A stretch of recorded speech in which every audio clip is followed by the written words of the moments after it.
Hey guys, welcome to Boost Town. As a follow-up to the 450 versus 250F, which is faster, I thought it'd be interesting to see which is easier to handle in an enduro cross situation. It's becoming a lot more popular these days, and predominantly all the riders use a two-stroke, 300cc two-stroke, 250 two-stroke. Very few riders are on the four-stroke bikes, yet there's a lot of positives to riding a four-stroke in this technical, obstacle-based riding. Anyway, I'm going to run a few sessions around Boost Town on the WR250F and the WR450F and see if I can break down the differences between the two bikes on each obstacle.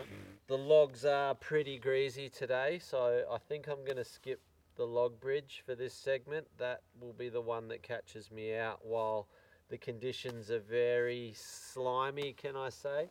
But I think I should manage okay on everything else. Let's get into it.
That was a bit of fun. Sort of interesting too, to go the two bikes back to back. Made it immediately obvious the differences. The 250 straight away just required more effort to get it up and over both of these logs. And when I say that, just by nature of the capacity of the motor, you sort of had to really dump the clutch, just wind the revs, Lucky Bandit sort of thing, wind up the revs and dump the clutch just to get enough thrust to put it into the right angle to even drive up and over these logs. The 450, I don't even think I touched the second log. It just has so much drive and burst just by the nature of that bigger capacity. It was really easy, just barely even flicking the clutch, just gassing it and driving out in one motion. The 450 launched the whole lot. Rightio, the first log double. This one's good just to get you in the right headspace for Boost Town. It's not that big, it's not that hard. Landing off the log step up, you've got time to get composed and come in with momentum. And in that scenario, the 250 and the 450 rolling into an obstacle like this are very similar. There's no clutch involved. You can just roll off the throttle with the 250F, let it kick you in the butt for a good down ramp. Not much to report between the two bikes on this one, so we'll go straight over to the boost pit. Definitely one of the more intimidating sections of Boost Town, just because the consequences are pretty ugly if it goes ugly. You know, I like to choose the 250F first to go into something like this, simply because it's easier to set your throttle, and if you overdo it a bit on the throttle, you're not going to go too high. You know, the range of boost is a lot less on the 250 than it is the 450. 250F is a good one to just grab second gear, set your speed, and you can just roll into the throttle. And on an obstacle like this, it's much easier to get a feel for how much trajectory, you know.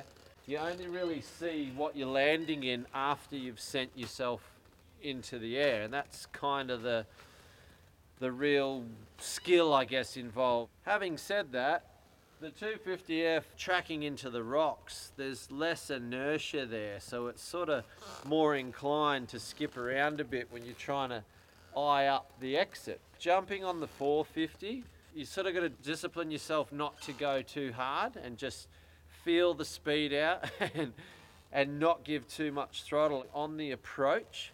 But on the landing, that engine inertia, it's less inclined to kick off lines, so it just felt like a lot more smoother ride through these rocks, up and out. Rightio, the triple doubles, 1, 2 and 3, the big one. I came into this first on the 250F, and straight away I just felt the need to really be aggressive and on the gas hard on the face of everyone. That lackey band effect was coming back into it, where I sort of had to make sure the motor was wound up and gassed into it, because they just don't have that standstill boost effect like the 450. The 450 definitely felt more at home in this scenario. Just that extra inertia was just a smoother bike to be on. You know, some of these logs are pretty aggressive. You're effectively just ramming the wheels into the radius of a log. Even though there is an up ramp, you're still butting this one especially pretty hard, and it knocks a lot of your forward momentum out and sends you up.